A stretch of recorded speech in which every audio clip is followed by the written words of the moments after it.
Allie, good to see you. Thanks for being with us. Oh, thank you for having me on, Bill. It's very nice to meet you. The first thing you say on your website, allieforsupervisor.com, you say that you never intended to run for political office. What changed your mind?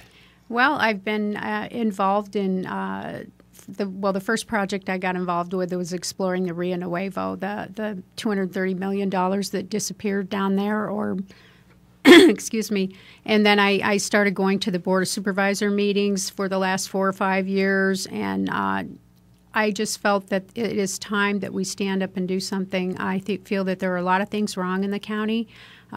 There's money being spent, and we're in debt, and our roads are falling apart. And I said, well, this is it. Someone has to stand up and run for office. So I've decided that I'm that person.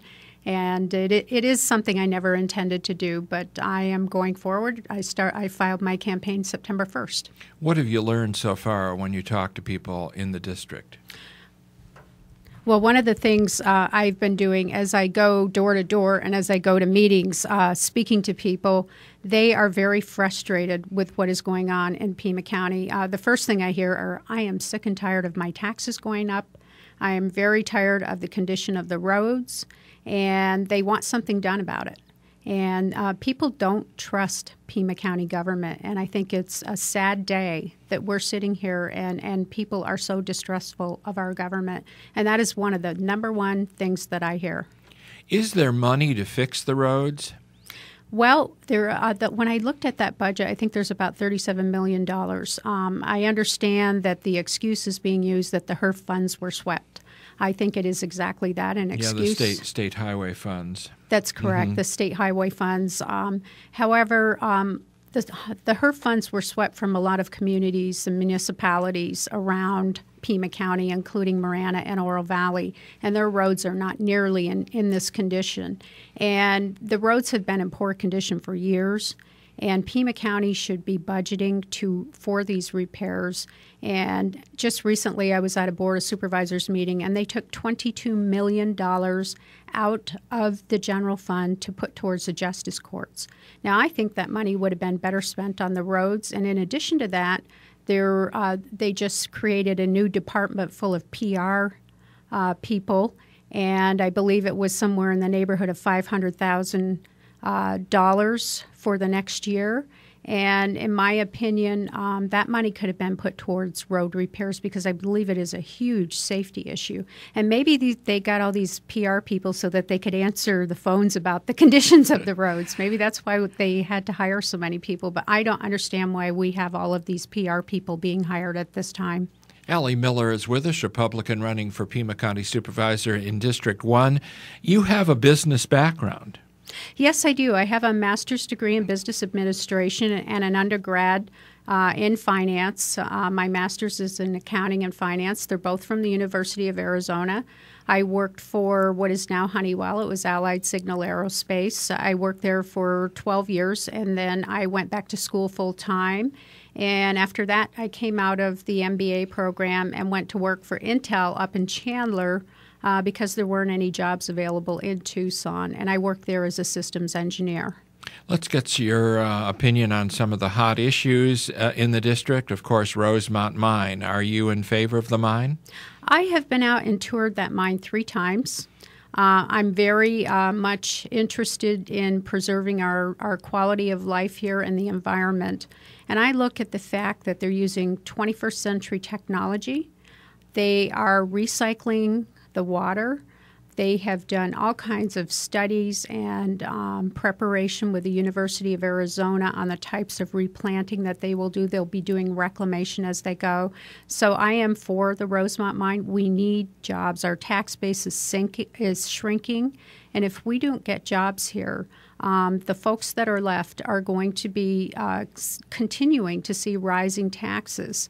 And so that is one of the main reasons. And in addition, I think they have met all of the regulatory requirements.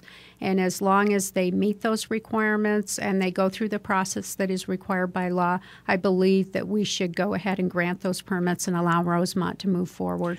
Another hot issue that will be facing the Pima County Board of Supervisors proposed state legislation to create a bonding authority, a 6-member bonding authority with representing the cities of Pima County that would do away with right now several dozen people on the bond committee. Are you for that state legislation as it is written right now?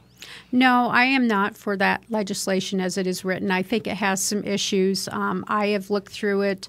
And, the issue of having 6 people on there given the authority to basically stop any bonds from going forward, I think that's a problem. And there are other items on there that I looked at that I think need to be reworked. And the current bonding policy, I think, that Pima County has, I believe that policy needs to be tightened up as well. So I think there needs to be an investigation and an exploration into what we can do to ensure that the bonding is done appropriately, that the costs are tracked and followed, and that people feel comfortable about how their money is being spent. 790-2040. We could take a quick question for Allie Miller. If you have one for her, she would be glad to answer it. Otherwise, we continue right along with Allie. And you talk about rebranding Pima County. Does this have to do with the business community and the way it's perceiving Pima County? Well, the first thing I see with Pima County is that I haven't been able to find a strategic plan. And without a strategic plan, we don't really know how to brand ourselves. And there's a lot of good people doing a lot of good work. There's 80 boards, commissions, and committees. The problem with that, when you don't have common goals, you're not going to be able to come to get everybody on the same page and rebrand Pima County. First, we need to define ourselves. What do we want to be?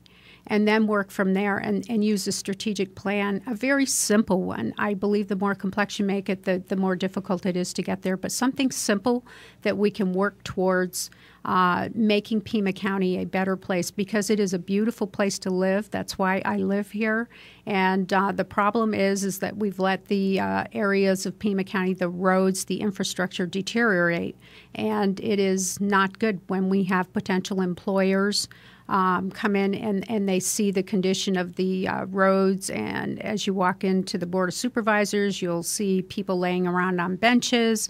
That's not a good image for Pima County. And the other thing is, we've sent a red flag up across the nation that we are a downright hostile environment to do business in, and we need to stop that, and we need to work with people when they come in here to do business. Leadership, you mentioned that as one of your issues. It starts with at the top, and I wonder, how do you feel about the leadership of Chuck Huckleberry? Well, that's the problem. The leadership should be in the hands of the Board of Supervisors. They should be setting the policy, and right now they are not doing that. So I think that I hold the responsibility with the Board of Supervisors. They are the ones who should be setting policy, and Mr. Huckleberry should be executing that policy. Currently, I see Mr. Huckleberry setting policy, and I think that's the problem in Pima County, and I think that is where a lot of distrust comes in, when you have one individual who is in charge of everything. So I think if we get the board back on track where they're setting the policy, I think you will see a lot of that distrust disappear. What's this experience been like for you running for office, coming from the business world? Well, it's been a fascinating experience. I've met a lot of interesting people along the road, and it's difficult. It's very hard work. I have formed a whole new respect for anyone who puts themselves out there to run for office, because you are in the public spotlight and you are working very, very hard. Anyone who runs for office is working very, very hard. And it has been a very good experience, because I've met a lot of new people. And as you know, as we were discussing before the show, I love to talk and I love meeting new people, and I've met a lot of great people. I think when you're a politician, I think it helps that you like to talk. What will separate you then, it looks like we'll have 4 candidates on the Republican primary, 1 on the Democratic side. What separates you then from your other 3 Republican opponents? Well, I think the main thing that separates me from them is that I am, in fact, not a politician. I am a business person, and I am going to be working as an advocate for the taxpayers and doing what is right for the taxpayers. If we're going to invest money, we need to make sure we're getting a return on that investment for the taxpayers. And so I think that while several of my opponents are political individuals, they've been involved in politics for years, I have not, and I think that is a strength because it brings a fresh new face and a fresh new group of ideas and a whole new way of thinking about things. I think about things totally different than, I don't come at it from a political aspect, and I don't politicize every single statement that I make, as many people that I've met along the way understand. So I think I engage and connect with the citizens because they are tired of political gamesmanship.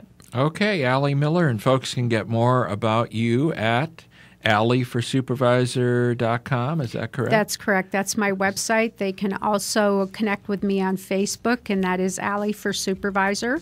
And I have my phone number on my website, and I hope people contact me. I'd love to answer all their questions. Thanks a lot. Allie Miller, Republican candidate, Pima County Supervisor, District 1. Thank you very much for being with us. Thank you very much. It's been a pleasure. Thank you.